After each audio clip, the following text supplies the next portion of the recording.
여러분 안녕하세요. 둘둘 책방의 둘둘입니다. 세종대왕, 이순신, 거스히딩크 이들의 공통점은 무엇일까요? 네, 바로 뛰어난 리더로 평가받는 인물들입니다. 맞히셨나요? 역사책을 보면 리더가 어떤 사람인지에 따라 나라의 존폐를 결정하기도 하고요. 이렇게 먼 과거가 아니더라도 오늘날도 마찬가지입니다. 사회가 혼란스러울수록 리더가 어떤 역할을 하는지에 따라 혼란을 기반으로 발전을 이루기도 하고 혼란이 더욱 야기되기도 하죠. 제가 리더에 관한 이야기를 하니까 혹시 이런 분들 계신가요? 저는 학급 반장이 아닌데요? 저는 평사원인데요? 이러한 이유로 여러분은 리더가 아니라서 별로 관련이 없다고 생각하시나요? 다시 생각해 볼까요? 꼭 어느 그룹의 선봉장이 아니더라도 우리는 각자의 삶을 살고 있지 않나요? 그렇다면 내 인격의 주체는 내가 되겠죠. 인격의 주체로서 어떤 리더십을 발휘하며 살아야 주변 사람들에게 선한 영향을 줄 수 있는지 없는지가 결정이 됩니다. 그래서 저는 오늘 많은 리더가 등장하는 책을 준비했습니다. 자, 지금 제목이 보이시죠? 바로 설민석의 삼국지입니다. 설민석의 삼국지.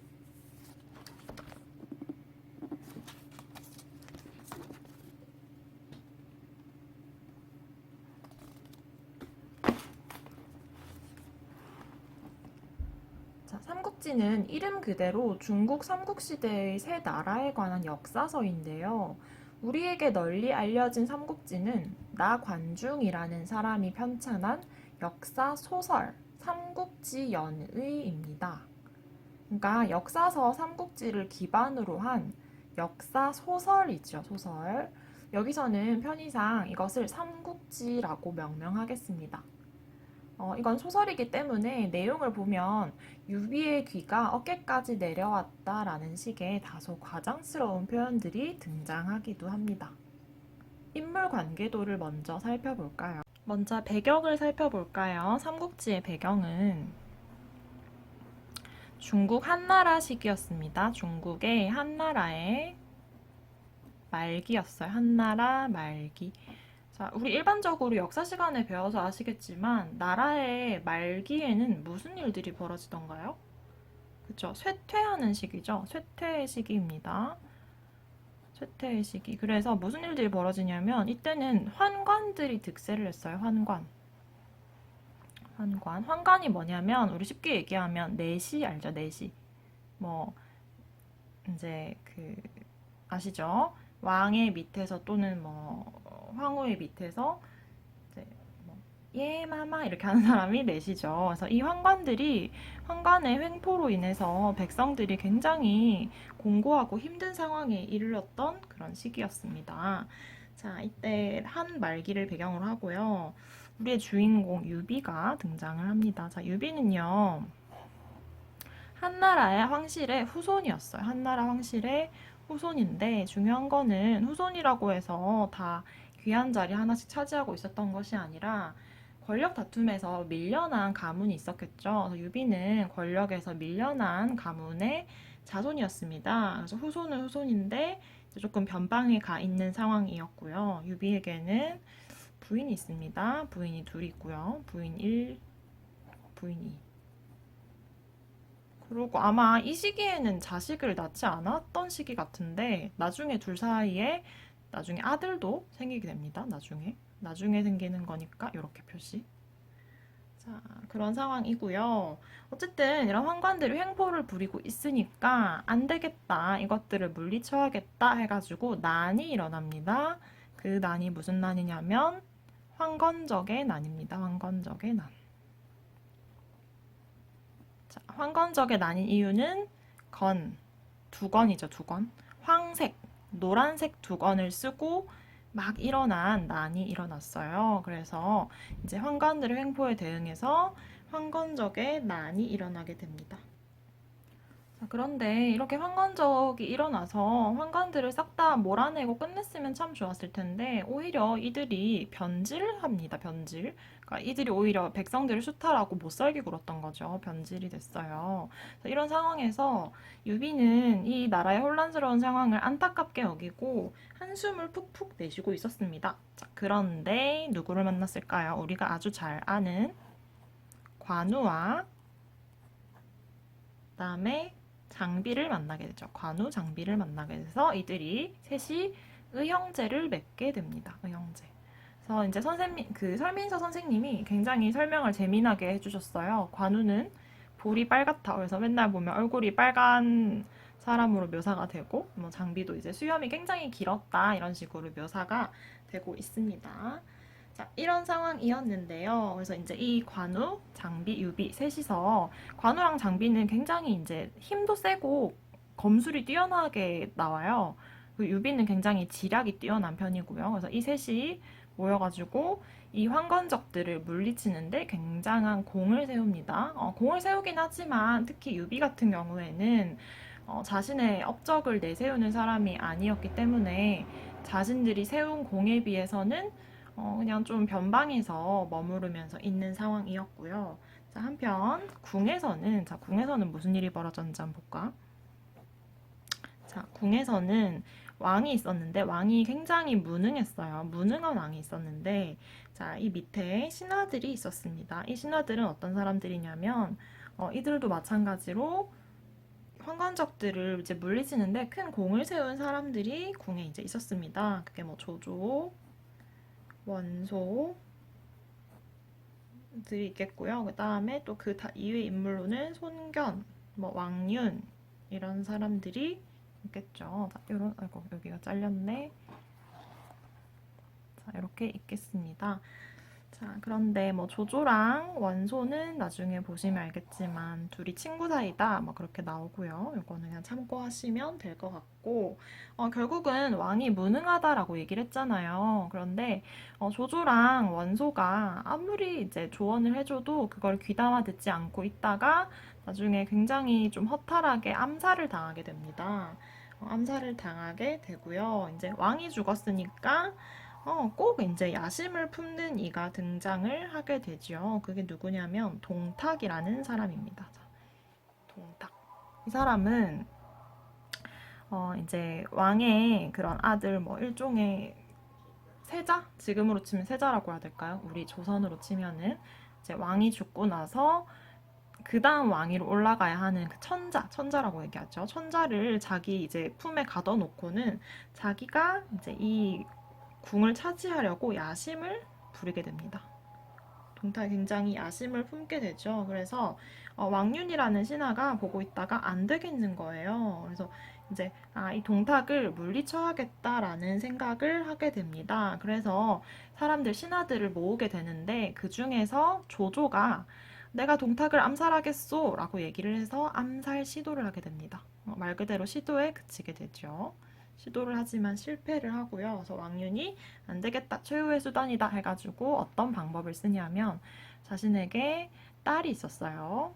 이 딸이 누구냐면 초선이라는 딸인데 굉장히 아름다웠다라고 얘기를 합니다. 중국의 4대 미녀 중에 하나가 초선이라고 할 정도로 아름다웠다라고 얘기를 해요. 그래서 초선이를 좀 이용을 해야 되겠어 라고 생각을 하게 되죠.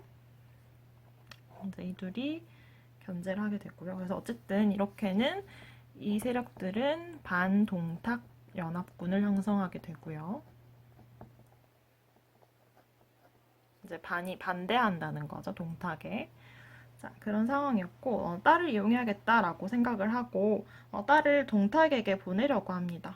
자, 보내려고 하는데 자, 무슨 일이 벌어지냐면 동탁에게도 양아들이 있었어요. 양아들 누구냐면 여포입니다. 여포 굉장히 무술에 무예에 능하고 한 사람 등장하는데 여포가 초선이를 만난 거예요. 무슨 일이 벌어졌을까? fall in love, 사랑에 빠졌어요. 사랑에 빠졌고 초선이가 굉장히 아름답다라고 했잖아요. 그래서 동탁이 탐을 내서 초선이가 이제 결국은 둘이 이어지게 되죠. 그래서 나중에는 동탁이가 그 동탁이가 이렇게 하니까 굉장히 친밀하게 느껴지는데 왕좌를 차지하게 됩니다. 그래서 결국은 이 둘이 이제 부부가 됐다 이렇게 얘기를 해야 되나? 어쨌든 그런 상황이 되는데 왕윤희가 이제 여포의 질투심을 이용을 하게 되죠. 질투심을 이용해서 여포가 사실은 이전에 자기 양아버지를 살해한 전적이 있어요. 그래서 왕윤희가 그걸 알고 있었기 때문에 여포의 질투심을 이용해서 결국은 여포가 동탁을 살해하게 됩니다. 동탁이 죽었어요. 동탁이 죽고 나서 자, 안타깝게도 이제 또 동탁의 그런 밑에 자녀 세력으로 인해서 왕윤도 죽게 되고요. 죽게 되고 그 다음에 그런 혼란스러운 상황 속에서 무슨 일이 벌어지냐면 이 손견이라는 사람은 나중에 따로 자기가 한나라에 옥새를 발견하게 돼서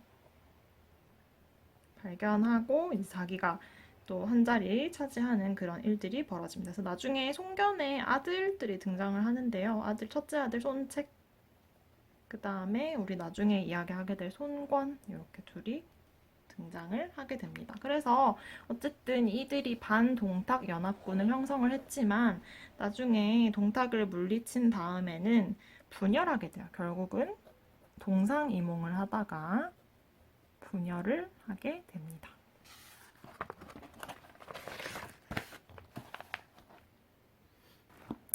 자, 이번에는 조조에 대해 조금 더 살펴보도록 할까요? 자, 조조는 굉장히 의심이 많은 사람이었어요. 권력욕도 많고, 탐욕이라고 해야 될까? 권력욕도 많고, 의심도 많은 사람이었고요. 자, 그런데 이런 조조가 이제 천자를 끼고서 자기가 권력을 또 차지를 하게 됩니다. 권력을 차지하게 되죠. 그러니까 이게 무슨 상황이냐면 앞에 이제 동탁이 죽었다라고 얘기를 했잖아요. 동탁이 죽고 동탁의 그 수하들이 또 권력을 차지하게 되는데 그 동탁의 수하들을 조조가 물리치는 거예요. 동탁의 수하들.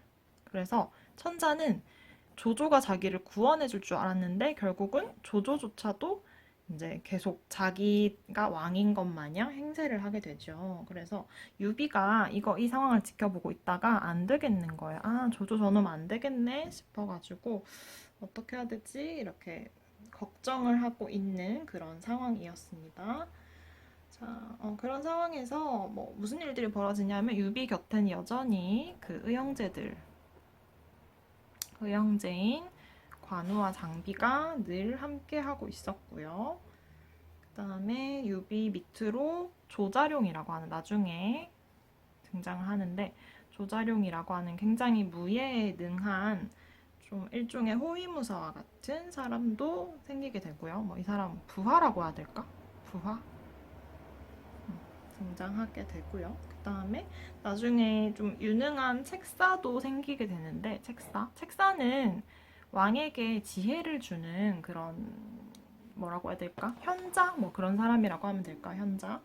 사람들이 생각이 되는데 첫 번째 책사가 있었고요. 두 번째 책사로 우리 아주 잘 아는 사람이죠. 제갈공명 또는 우리 같은 말로 제갈량이라고 부르기도 하죠. 제갈량을 얻게 됩니다. 그래서 우리 아주 유명한 삼고초려라는 말이 있죠. 그러니까 이제 유비가 처음에 제갈공명의 지혜를 이제 익히 듣고서 찾아갔는데 세 번이나 이제 찾아가게끔 만들었던 삼고초려의 현장. 그래서 우리 이 사건을 통해서 굉장히 이제 지혜 있는 인재를 얻기 위해서는 그런 수고도 마다하지 않아야 한다라는 그런 지혜를 얻었었고요. 자, 어쨌든 유비가 이렇게 든든하게 자기 세력을 확보한 상황에서 조조랑 맞서게 되죠. 조조랑 맞서는 상황이 나타나게 됩니다. 그래서 여기까지가 우리 살민석의 삼국지 1편의 내용이고요. 2편이 있어요. 그래서 2편에서는 이제 본격적으로 유비랑 조조가 맞붙게 되는데 이제 여기선 제가 언급하지 않았지만 유비랑 원소라고 하는 이렇게 유비와 원소가 연합을 하게 되고요. 그 다음에 유비 원소 그러니까 유원 연합군이랑 조조가 맞붙게 되는 상황이 벌어집니다. 그래서 삼국지 끝부분에서는 유원 연합군과 조조의 싸움인데 이제 이 싸움이 어떻게 될지가 2편에서 등장을 하게 되겠죠. 그래서 이 다음 부분, 이 편에 대해서는 제가 또 다시 리뷰 영상을 찍도록 하겠습니다. 조금 복잡했어요. 인물들이 워낙에 많이 등장을 하고 또 그런 사실은 이게 요약집이잖아요. 요약집인데 실제 원서는 굉장히 방대한 분량이니까 아마 설민서 선생님이 책을 내시기까지 고민을 좀 많이 하지 않았을까 막 그런 생각도 들었고 어쨌든 저는 이제 이 설민서 선생님의 도움을 받아서 이렇게 책을 읽어냈고 나름대로 관계도를 그려봤는데 여러분이 이해가 되셨을지는 잘 모르겠습니다. 근데 좀 직접 한번 책을 읽어보셨으면 좋겠다는 생각이 앞에서 살펴보신 것처럼 삼국지에는 굉장히 다양한 유형의 리더들이 등장을 해요. 이 중에 자기 쾌락에 빠져 백성들은 안중에도 없는 무능한 리더들을 제외하고는 두각을 드러내는 인물들이 있습니다. 바로 유비, 조조, 손권입니다. 유비는 백성들을 자기 자식처럼 아끼고 상대에 대한 의리가 뛰어납니다. 그것이 너무 과하여 고구마 같은 면모도 있지만요. 뒤에서 조조가 무섭게 쫓아오는데 한 명의 백성도 버리지 않겠다라는 각오로 남아있다가 이제 좀 위기의 상황에 처하기도 합니다. 한편 조조는 뱀 같은 사람이라고 할 수 있을 것 같아요. 묘수는 뛰어나지만 그것이 모두 자신의 탐욕, 권력을 위한 것이니까요.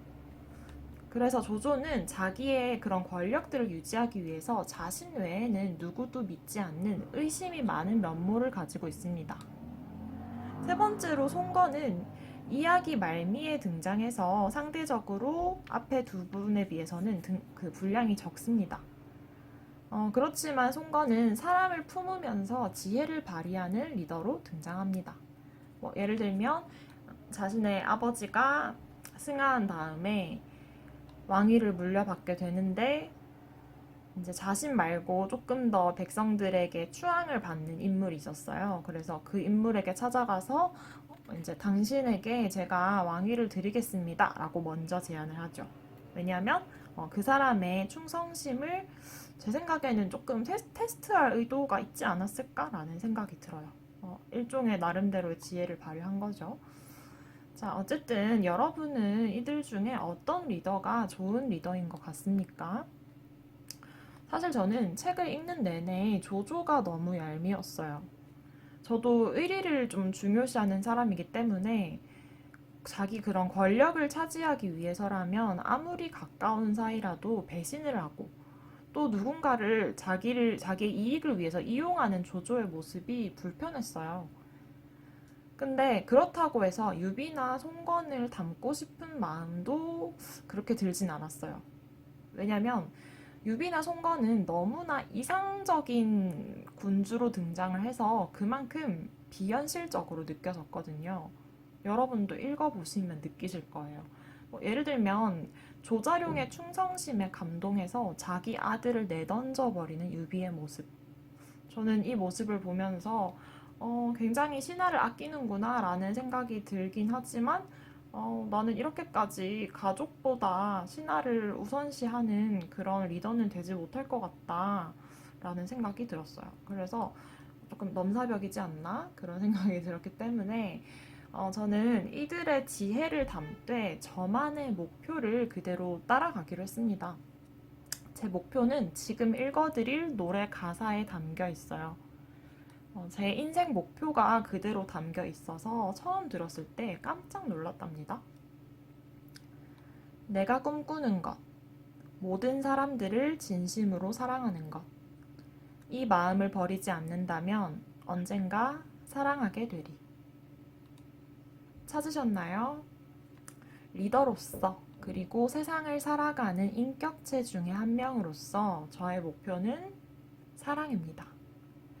구체적으로 이야기하면 세상의 모든 것들을 사랑하는 것입니다.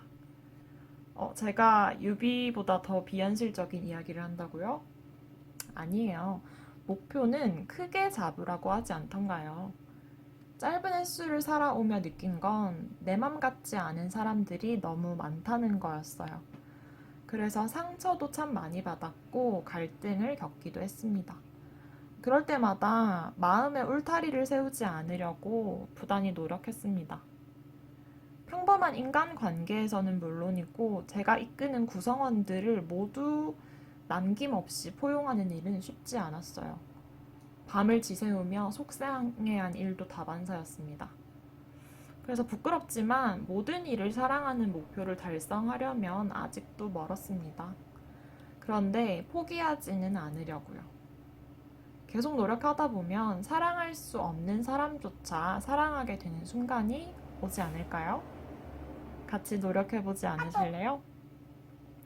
여러분은 주변에게 또는 스스로에게 어떤 리더가 되길 원하세요? 지금까지 둘둘 책방이었습니다.